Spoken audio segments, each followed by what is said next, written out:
representatives, and that would be our very own from Brooklyn as well, Hakeem Jeffries. They're both working together, working with our president, working being the operative words here. You get elected, you work together to do the job, and having to encounter a lot of opposition from guess who? Yeah. The Republicans don't want us to work together. They don't want us to do what we're required to do, and that's called paying your bills. I'm sure a lot of you would like the chance to run up some debt, pay for things you need. You got to pay for your house, you got to pay for your electric bills, you got to pay for the diapers and tuition, all these other things. And if you could walk away from paying your bills after just having a couple of fights, it'd probably be pretty interesting, wouldn't it? But we don't do that. We're responsible. We do what we're supposed to do. And so you come to New York. New York is the beating heart of the U.S. economy. That's right. So you mess around with the debt ceiling, you're hurting New York. You're hitting us hard. And not just the state in general, but let's think about who. How about the students right here at SUNY Westchester who will have their financial assistance unavailable to them? It'll put us closer to a recession, cause unemployment to go up. It'll be devastating. It also shakes the confidence of the rest of the world in the United States of America. And we don't need that at this time. We need friends. We don't need people to question our ability to govern. And brinkmanship is their attempt, Republicans' attempt to just bring it right to the edge, make everybody all anxious, affect the stock market, because they don't care. They don't care. They're just going to play out their political games. But I've got a message for them. It doesn't work. In 2011, I was elected as a Democrat in the most Republican district in the state of New York. Clearly, there were a lot more Republicans than Democrats in that district. How did I do that? I talked about issues that people cared about regardless of their party, because here's the message to Republicans. When you think you have a great political strategy, I'm telling you how it's going to backfire.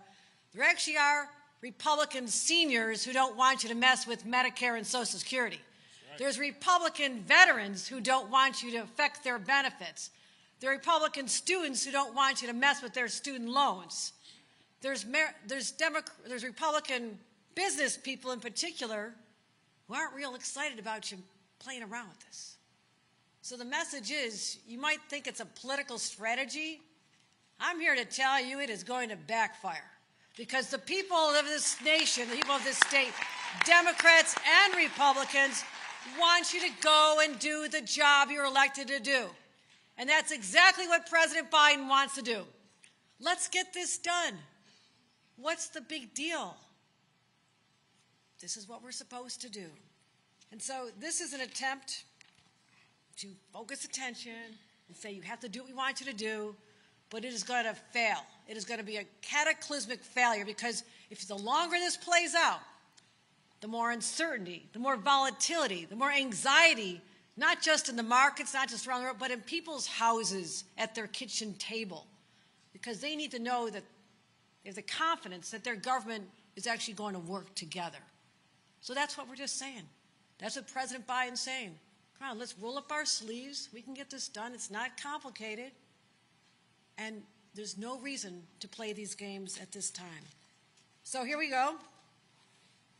My message is, stop playing games with the American people. Stop playing games with the American economy. Stop playing games with our farmers. Stop playing games with our citizens. Stop playing games with our small businesses, and just do your jobs. Thank you, President Biden, for being our leader. Thank you very much.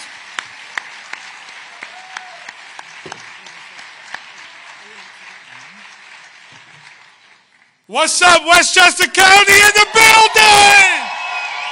How y'all doing? It's so great to be here. Such an honor to be here with my colleagues pushing this very important common sense issue. Before I get into my remarks, I need to know who's in the house and who can make the most noise in this auditorium. Let's start. Who's in the house? Oh, To my right, make some noise. To the center, to the left, make some noise. To the center, make some noise. I don't know. I think the right got it.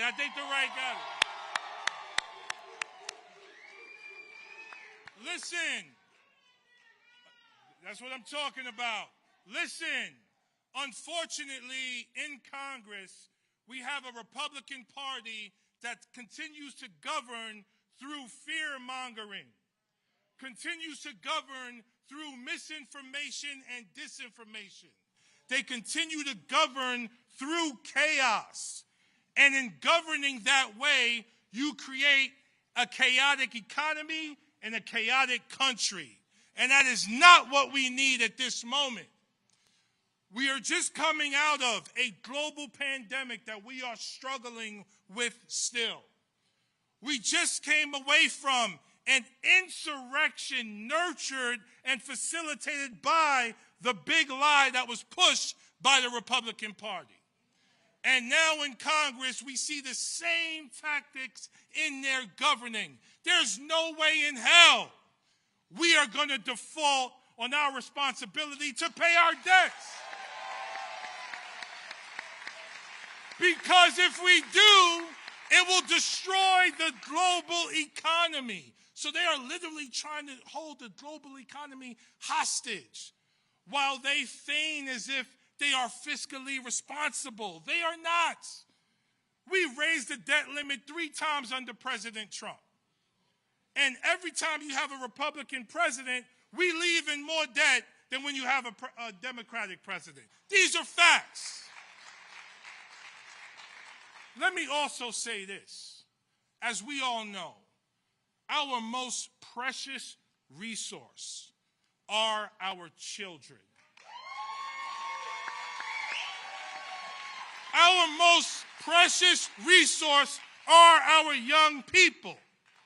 So, in their negotiations with President Biden, they're literally trying to cut resources to our children, to our teachers, to our counselors, to an education system that is already dealing with a lack of resources and a mental health crisis amongst our children.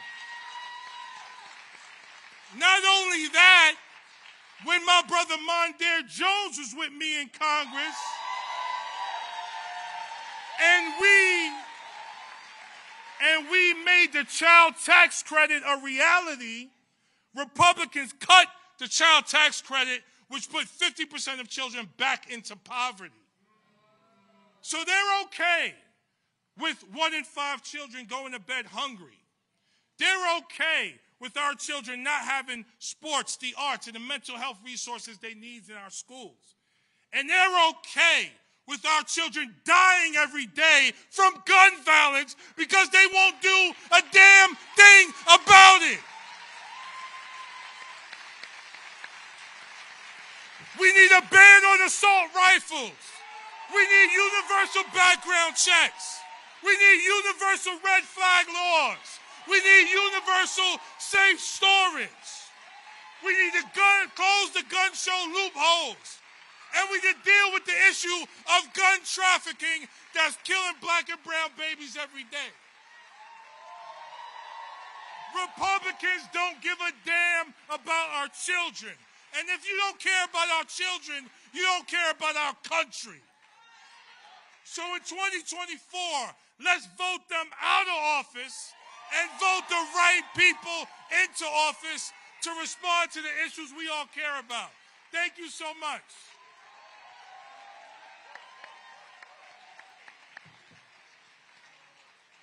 Holy moly, Jamaal Bowman's in the house. Well, this shows how much the people of Westchester want to get something done. And we are so grateful that our president is here right now to stand up for our veterans, to stand up for our students, to stand up for our children, and to stand up for our families. So thank you. But to be honest, none of us really want to be here. But Speaker McCarthy has different plans for this country. Speaker McCarthy wants to put the full faith and credit of the United States at risk. Never before in our nation's history have we had a speaker who did not put the families of America first. Never before have we had a speaker who's unwilling to do the right thing in the face of grave danger and threat to our country. Our governor, our congressman said it right. Who's being put at risk here? Everything that we did over the last 2 years to help families recover from COVID is going to be thrown out the window. All those veterans who we now have health care, who are exposed to burn pits, thrown out the window. All the resources that we put to end gun violence, to stop gun trafficking, and have mental health for violence disruption, out the window. I see the moms are here. Thank you, moms, for being here.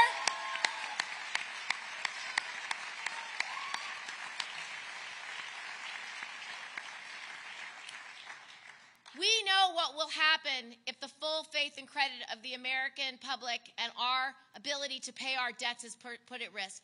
In America, we pay our debts. We pay our bills. Every family in Westchester County, every family in New York State, they pay their bills because that's what we do. But not Speaker McCarthy. He doesn't want to pay his bills. He doesn't want to pay the bills from the last presidential administration that President Trump rang up. He doesn't want to pay the bills that keep the lights on in our economy. If McCarthy has his way, do you know what's going to happen? Well, the stock market will crash, and every person who's here, are there any teachers in the house? Are there any teachers in the house? Are there any union members in the house? Our union members, our teachers, our hardworking New Yorkers, your retirement accounts will go down the drain. That is what is going to happen if we do not make good on our debts. He's putting the full faith and credit of the entire American economy at risk. Here's some dollars for you, because this is where it really hits home. It would mean $4.9 billion less coming into our state of New York. Do you know what we did in the last Congress? President Biden passed the biggest, most significant infrastructure bill in the history of America. That bill is paying for all of the investments we've been wanting to make for a long time that Governor Hochul will help make sure are right. Whether it's new roads and new bridges or new sewer systems, whether it's better mass transit or investing in our ports, whether it's investing in our ports or investing in our electric grid. These are the investments that New York needs. All of them are at risk. This will also threaten care for 200,000 veterans. Our veterans who put their lives on the line for this country, for our democracy, they deserve the health care that they have earned when they come home. That will be unfunded. For every older American in this room, this not paying our debts will take out our Social Security and our Medicare. It will undermine the investments that we need to make in our older Americans and our seniors. It will jeopardize the food assistance that is helping families that still haven't recovered from COVID, whether it's for kids or veterans or seniors or active duty service members. All of those food assistance dollars will be lost. And it will make college more expensive to every student in this room. How many students do we have here today? How many teachers do we have here today? So let's cut the crap, Speaker McCarthy. Pay the debts. Make sure that our full faith and credit is good.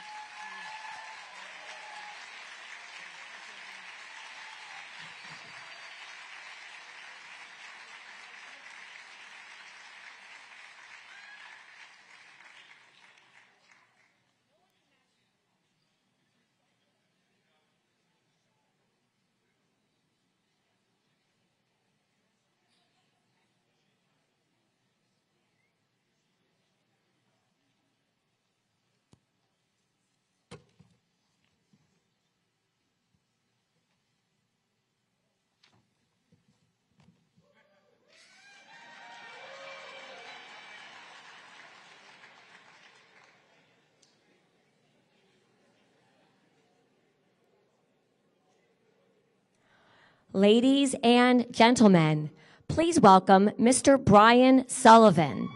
Mr. Sullivan teaches 7th grade science at Highlands Middle School in White Plains, New York.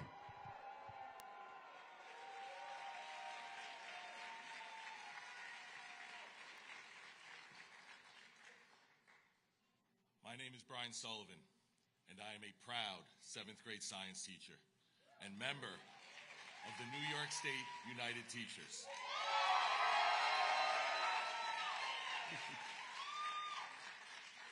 I'm joined today by my wife, Amy, my 4 children, Brendan, Eleanor, Shay, and Layla, my mother and father, Nancy and Tom.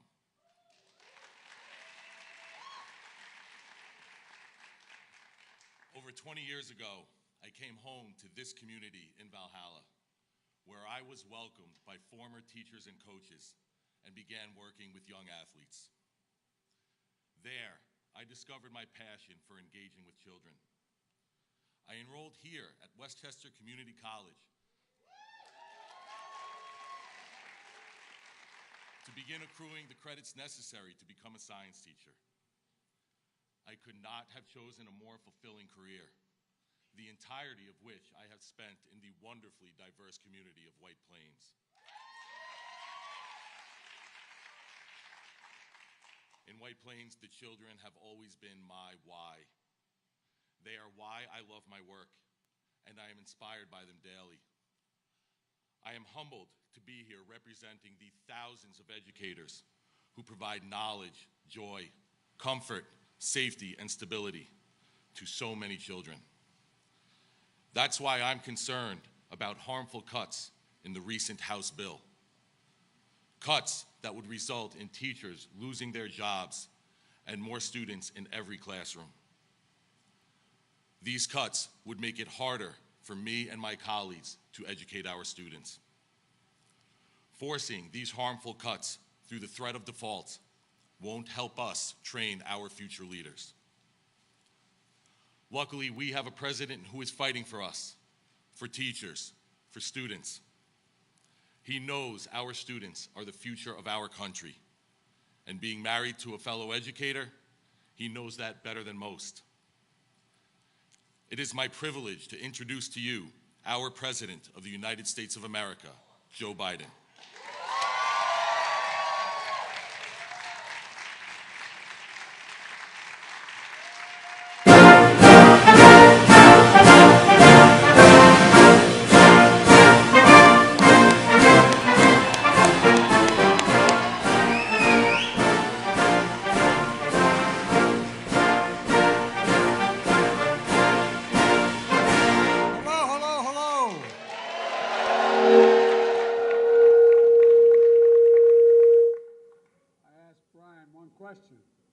What position did he play? It looks like he spends a lot of time in the gym. Please sit down, sit down, sit down.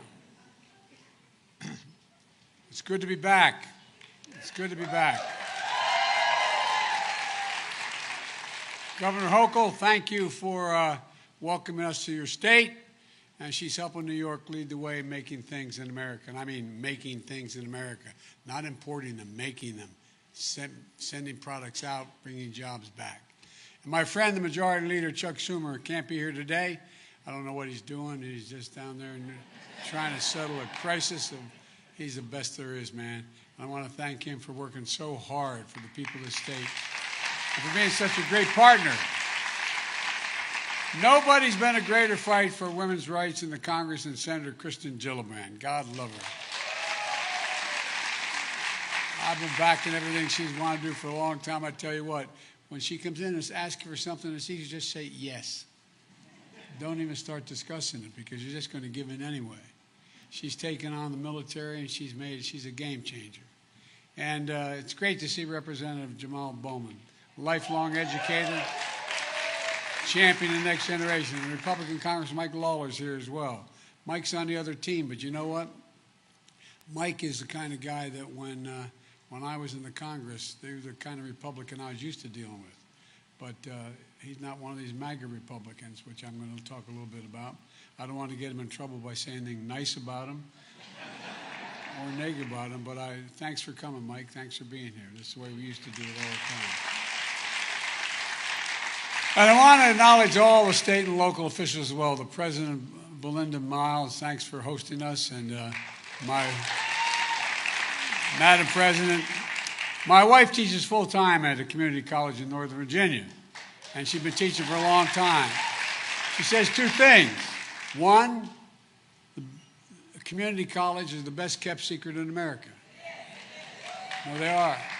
And two, equally as important, any state that out-educates us, any country that out-educates us is going to out-compete us.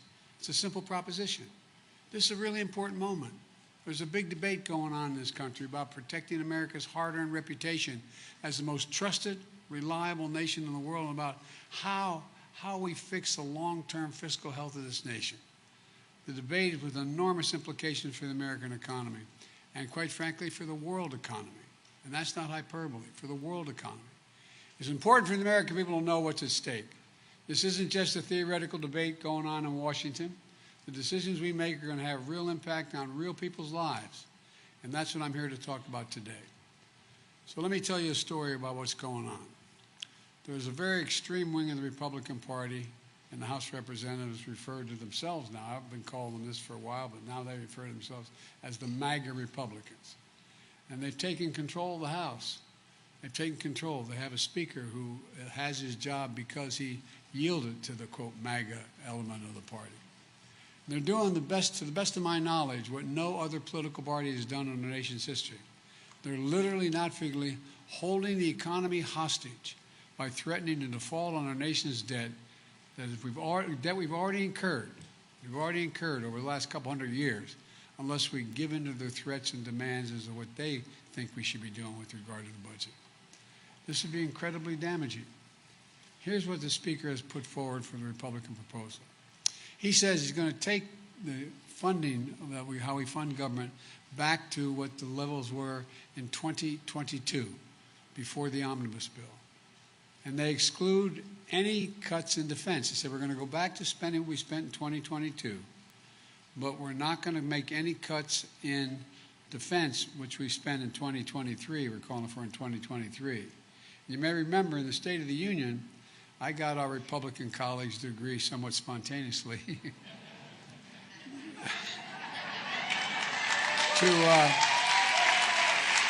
to protect Social Security and Medicare from any cuts. Remember I said, now let me get this straight.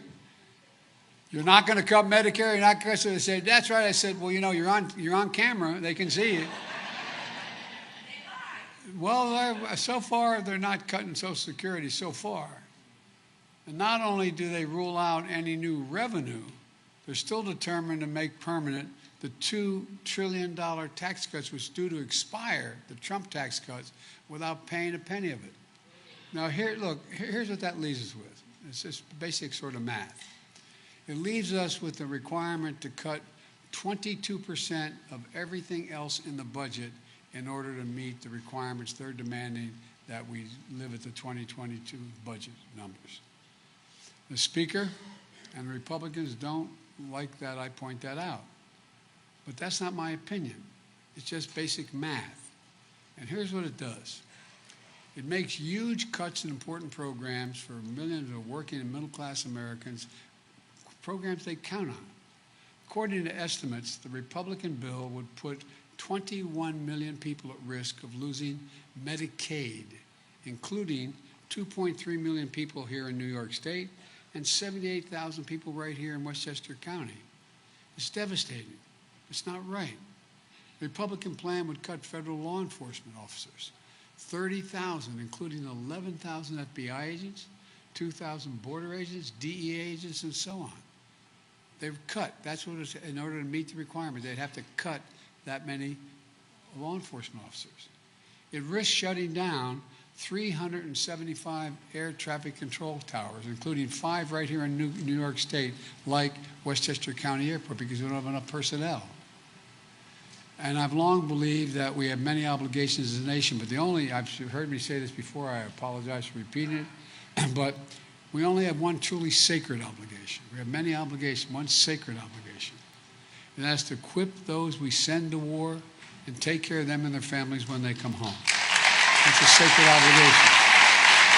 For real. And that's why one of the reasons I fought so hard and I was so proud to sign the Bipartisan PACT Act that takes care of millions of veterans who are exposed to toxic materials, that take care of their families as well. My son went to Iraq for a year, was one of the healthiest guys in his outfit, came back with stage 4 glioblastoma, having lived just less than a quarter mile from one of those major burn pits. You saw what happened in the trade towers that went down, what happened to all those firemen, and exposure to toxic chemicals. But under the Republican bill today, they would cut 30 million veterans' health care visits. The way they do that, that's including nearly 2 million health care visits for veterans in New York State, because there's not enough personnel. There's not enough personnel. The difference between the 2022 budget, which they want to get back to, and the 2023 budget is I increased the funding for the Veterans Administration by $22 billion. And the reason I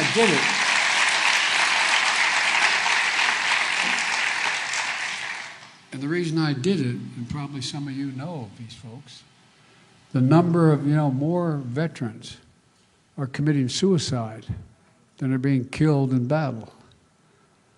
And so they pick up the phone, they call the VA in their area.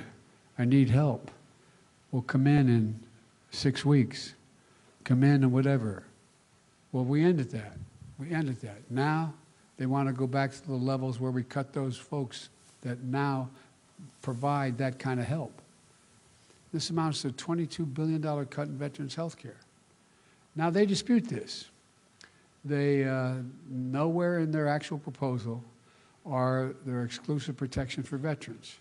But they say it's unusual language we use with presidents these days. They say I'm lying when I say that. Well, the truth is, why do so many veterans groups, why have they spoken out in opposition to the Republican proposal?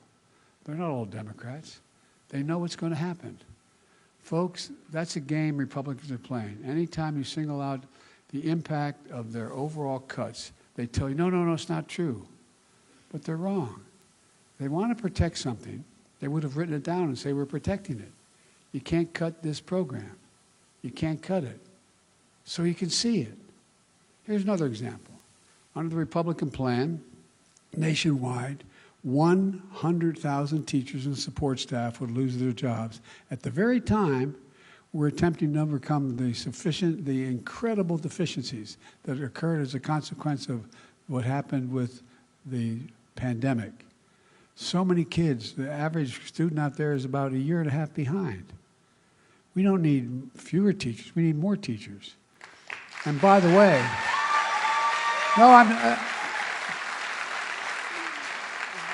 I'm not being solicitous. What we should be doing, and I'm proposing when I try to finish this job, and proposing that we, for example, if we start, instead of Head Start, which they want to cut 21,000 Head Start spots in this state alone, we should be sending, all the studies show that if we send, no matter what the background of a child, if we sent that child to a school at age 3, learning reading, writing, arithmetic, age 3 and 4 and 5, we end up increasing by 56% the chance they'll graduate from high school and go on beyond high school.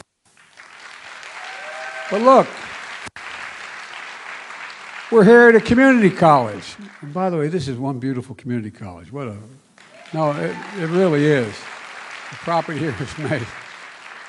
And the consequences here would be severe. Here in New York, it would cut the maximum Pell Grant that millions of students use to get to community college by nearly $1,000. It would eliminate Pell Grants entirely for 5,000 New York students. And here at another devastating consequence they don't want you to know about.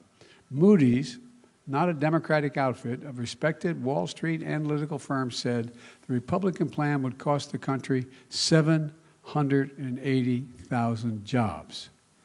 Yesterday, I brought the congressional leaders together at the White House to make sure America doesn't default on its debt, and for the first time in our history. And by the way, I know the speaker keeps saying, 93 days ago I said to Biden, I want to talk to him. And I said, fine. I said, you put down your budget, I'll put down mine. I laid mine down in detail on the 9th of March. He didn't put down his so-called budget. I don't know what you call it. His connecting the two items. He didn't do that until 5 days after he did it. I invited him to the White House. So folks, look, let's be clear. The debt we're talking about is accumulated over 200 years. The last administration alone the last guy who served in this office for 4 years, increased the total national debt by 40% in just 4 years. Over the last decade, the single largest contribution to the debt, aside from the pandemic, were the Trump tax cuts skewed to the wealthy and large corporations for $2 trillion. It made it clear, I made it clear, America is not a deadbeat nation. We pay our bills. And I was pleased, but not surprised by the Republican leader in the United States Senate, McConnell, who said after the meeting in the White House, and he went to the press, he said, the United States is not going to default. It never has, and it never will. We shouldn't even be talking about it. And folks, Republicans in Congress used to understand this. In fact, under the previous president, Republicans voted to avoid default 3 times. This is not your father's Republican Party, though. You know, here's what's happened if MAGA Republicans get their way. American defaults on our debt, higher interest rates for credit cards, car loans, mortgages, payments for Social Security, Medicare, our troops, veterans could all be halted or delayed. According again to Moody's, 8 million Americans would lose their jobs, including 400,000 New Yorkers alone. Our economy would fall into recession, and our international reputation would be damaged in the extreme. We shouldn't even be having this situation, talking about this situation. As you know, I do an awful lot of foreign policy with my stint as a senator for all those years and then as vice president. And I've traveled the world. I've met with over 88 heads of state so far. They all are looking at me. Are you guys serious? No, I'm serious. Because if we default on our debt, the whole world is in trouble. This is a manufactured crisis. There's no question about America's ability to pay its bills. America has the strongest economy in the world, and we should be cutting spending and lowering the deficit without a needless crisis. In a responsible way, I believe in cutting spending and cutting the deficit. In my first 2 years in office, I'm the only president in history that's lowered the deficit in those 2 years by a record $1.7 trillion. $1.7 trillion. And the budget I proposed back in March would cut the deficit again by nearly $3 trillion in the decade ahead. For example, my budget cuts $30 billion in wasteful spending on tax subsidies to the gas and oil companies. They earned tax subsidies aren't all bad, but they earned $200 billion last year. Do they need a $30 billion subsidy? Well, look, it cuts wasteful spending for big pharma. We pay more for our prescription drugs than any nation in the world, any advanced nation in the world.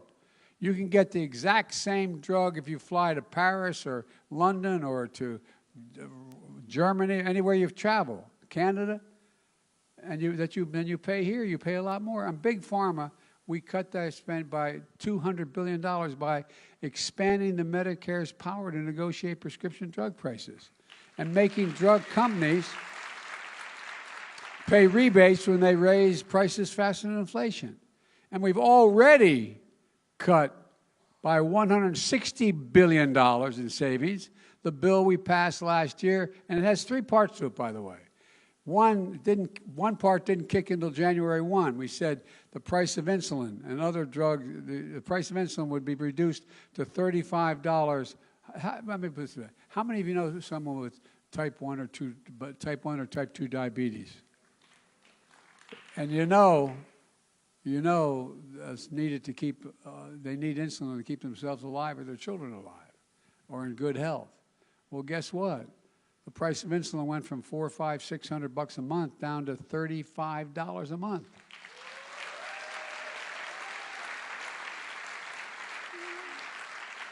For those on Medicare. And here's the deal.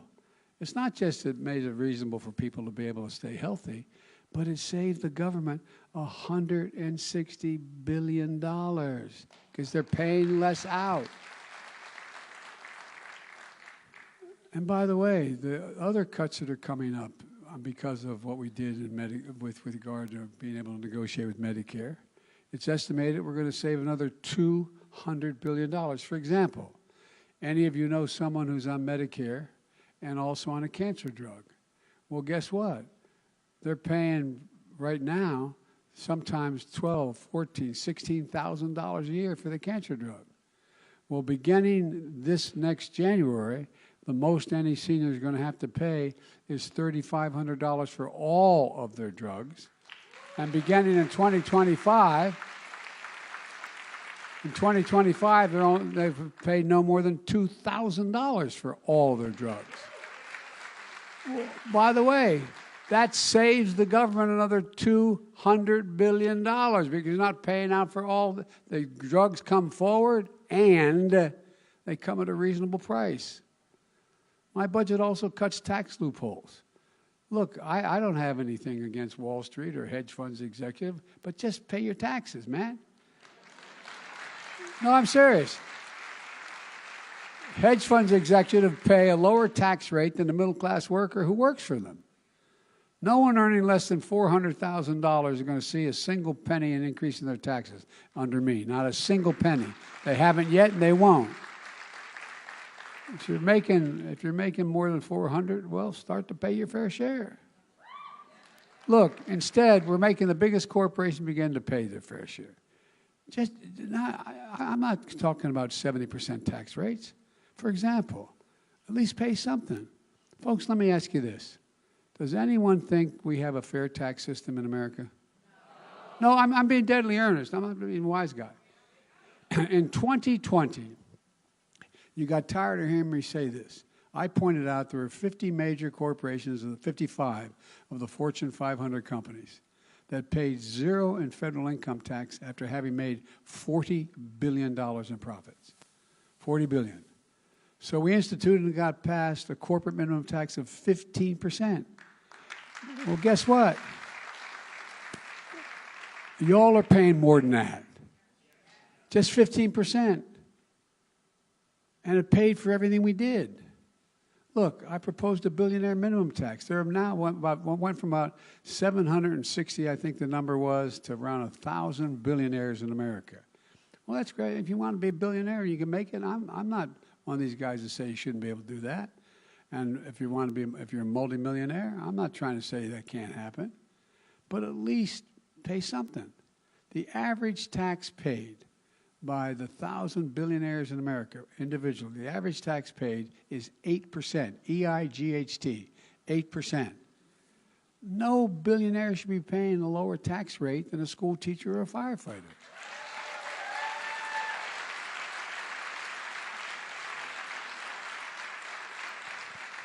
There's nothing radical about this. That's why my budget also fully funds the Internal Revenue Service. You know, and it's kind of interesting. Republicans have been consistent for the last 10 years, cutting the number of IRS agents. I wonder why. So we now have legislation that passed that's in our budget that says we're going to beef up the number of IRS agents to thoroughly look at the taxes of billionaires in America. According to the Congressional Budget Office, a bipartisan office, they estimate that just that alone would raise another $200 billion a year. Larry Summers, who's not what you call a wacko liberal out there, right? Former president of Harvard, he says it's more like...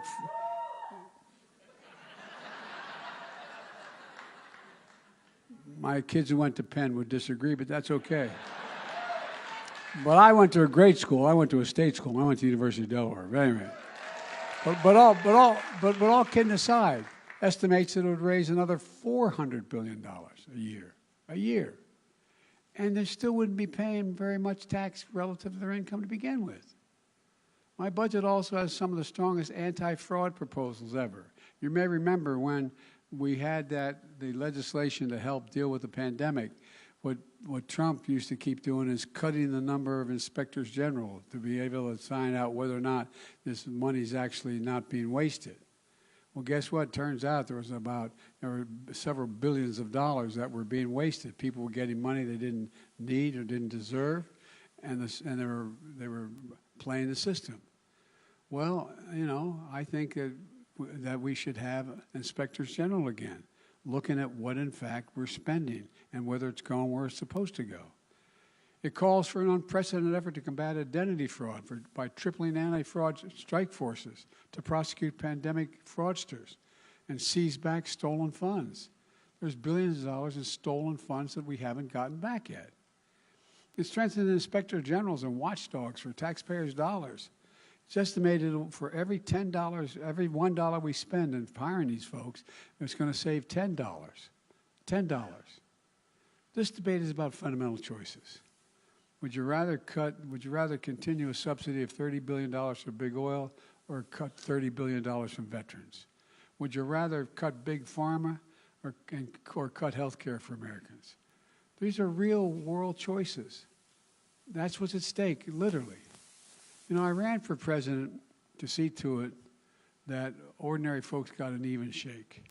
I was raised in a family that was a typical, we weren't poor, typical middle-class family. My dad, we lived in a 3-bedroom split-level home in a housing development that it was a nice area. That was when they were developing suburbia with 4 kids and a grandpa living with us. I look back on it and wonder how thin those walls were for my mom and dad, but at any rate. But, you know, the truth of the matter is that, you know, my dad did fine. I guess by the time he retired, he managed an automobile dealership. He was probably making the equivalent of $20,000 a year, which would be like, what, 60 or 70 or 80, I don't know what it would be. But my point is that I've always thought the middle-class folks are getting the short end of things. I think the trickle-down economy, not much ever trickled down on my dad's table that I can recall. And so when I ran, and my whole career as a senator was about making sure middle-class folks get an even shot. That's why I believe we should grow the economy from the middle out and the bottom up, not the top down. The wealthy will still do very well. Because when the middle class does well, the poor have a ladder up and the wealthy still do very well. And that's fine. We all do well. We've made enormous progress. Just look at what we've done so far. Over the past 2 years, we've created a record 12.7 million new jobs. More than ever in that period of time. Including 800,000 manufacturing jobs. Unemployment is at 3.4%, the lowest in 50 years. Black unemployment is at one of its lowest levels. Hispanic unemployment across the board. In part, our policies and the pace of our annual inflation has been coming down for 10 months in a row. We still slowed by 45%. We still have more to do. But, you know, when we're in a position to invest in America, in all of America, the way we do that is we buy American products, we hire American workers. I get to spend a lot of money that Congress passes. So if I have $60 billion to spend, and I'm going to have to put new decks on aircraft carriers, I don't outsource the work. There was a law back in the 30s that said, buy American, buy American. So they have to use American products. They have to go out and make sure that they hire American workers. For a long time, in Democrat and Republican administrations, it was cheaper to go get the cheap labor overseas and bring back the expensive product. No more. Not on my watch. Not on my watch. Instead of importing jobs abroad for cheaper labor and importing product, we're exporting product and buying American workers the opportunity to make a living. Folks, I signed the American Rescue Plan, which sent $27 million to this community college to keep students enrolled and keep this school afloat, help vaccinate our nation, got immediate relief for folks who needed it the most, and got our economy back in track. It didn't have a single solitary Republican vote.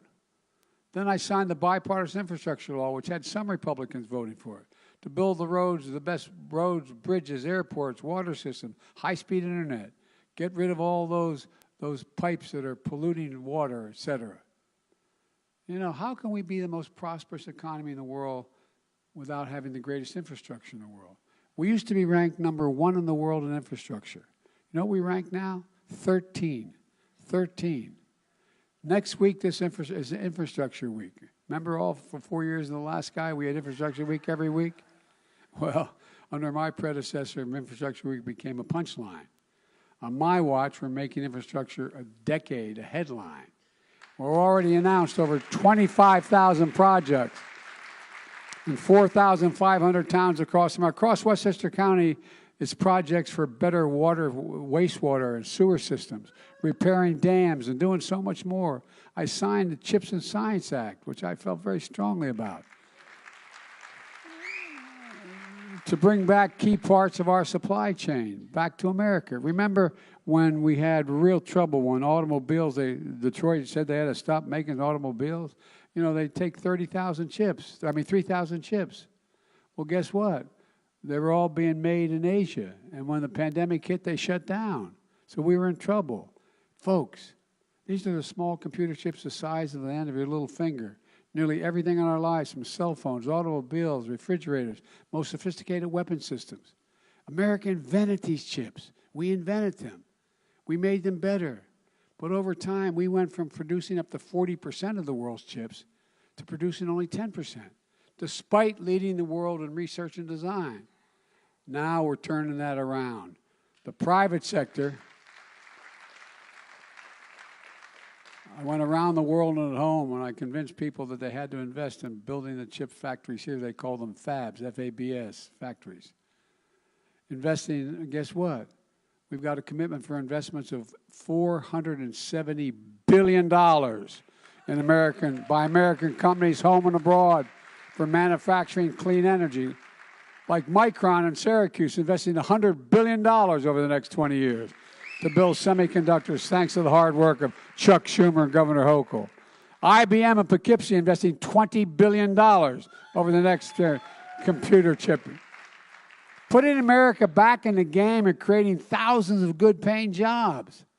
Many of these jobs, first of all, the construction takes a lot of jobs. They don't require 4 years degrees when you're in these fabs. You know what the average pay is going to be? Close to $100,000. You don't need a college degree. That's progress. But I know folks are still struggling with inflation. The way I think about it is the way my dad used to talk about it around the kitchen table for real. He'd say, how much are the monthly bills? At the end of the month, you have enough to pay for all your bills and just have a little breathing room left, just a little breathing room. Well, that's why I wrote and signed the Inflation Reduction Act. Americans pay more in prescription drugs, as I said, than any advanced country on earth. We're fighting for years to allow Medicare to negotiate those lower drug prices. Well, we finally beat Big Pharma, and we did it without a single Republican vote. It'll have a profound impact and save lives. It's already happening. As I mentioned earlier, it's going to reduce the deficit by $160 billion just this year. And how many of, like I said, diabetes, 1 in 10 Americans have diabetes. Millions need insulin to stay alive. Insulin has been around for 100 years. It costs $10 to make it, $10. Package it, a total of $12. And they're paying hundreds of dollars, making record profits. Well, we capped it at $35, as I said. And we're going to make sure it's capped at $35 for everyone, not just those on Social Security. Because guess what? It saves the taxpayer money. The federal government doesn't have to write a check for $400. It writes a check for $35. Look, Inflation Reduction Act also makes the biggest investment in fighting climate change anywhere in the history of the world. And it's creating tens of thousands of jobs. It's a giant step towards saving the planet. Tax credit for consumers who weatherize their homes. Many of you have done it. Purchasing energy-efficient windows, doors, appliances, electric vehicles can save an average of $1,000 a year. Look, tax credits for states and businesses to deploy renewable energy, solar, wind, hydrogen, and more. Not a single Republican voted for it, this law. And now they want to get rid of it all. Why would they want to repeal a law that's creating American jobs and lowering costs for American families? Well, when we ever heard of a Republican opposing tax credits for businesses? Well, that's what they're doing this time. Take a look at the New York Times yesterday, what they wrote. I think it was the front page. Texas now is becoming one of the leading states in the nation in renewable energy. The number of wind farms they have, solar farms, and hydrogen. But now the Republicans want to get rid of this law and these tax credits. Well, why do you think that is? Because the fossil fuel industry wants to get rid of them. That's why. Even though they're creating jobs, taking on climate change, they don't want it. because it's so much more costly to go the other route. They say it costs too much, but the truth is it's too successful. And here's the real truth. Big oil doesn't want it, and Republicans are carrying their water. That's what this is all about. Let me close with this. We made so much progress, but there's so much more to do. We're on the cusp of a major change. We're creating jobs again. American manufacturers are booming again. Where's it written America can't lead the world in manufacturing? We're lowering the deficit. Towns that had been forgotten and left behind are coming alive again, bringing back a sense of pride. All those chip factories, fabs I talked about, they're going to be all over America. They're not just going to be in the Northeast and the West Coast. They're all through the Central America. You know people who come from the people like, for example, up in Scranton where I came from, where I was born and raised, or other states across the country, where all of a sudden the factory that employed 700 people for years shut down and went abroad. Not only did they lose the jobs, they lost their sense of pride. They lost their sense of belonging. How many folks do you know folks in the Midwest who had their kids come up and say, Mom, Dad, I got a good education, but I got to leave. There's no jobs here. No reason to stay. We're bringing jobs back all across America. This is no time to put all this at risk, to threaten a recession, to put at risk millions of jobs, to undermine America's standing in the world. Republican threats are dangerous and they make no sense. Folks, we have to keep going and finish the job. I've long said it's never, ever, ever been a good bet to bet against America. Never. And I can honestly say, as I stand here today, I've never been more optimistic about America's future than I am this very day. We just have to remember who in God's name we are. We're the United States of America. There is nothing beyond our capacity if we work together. God bless you all, and may God protect our troops. Thank you, thank you, thank you, thank you. We got to fight. We're going to win this fight. Thank you.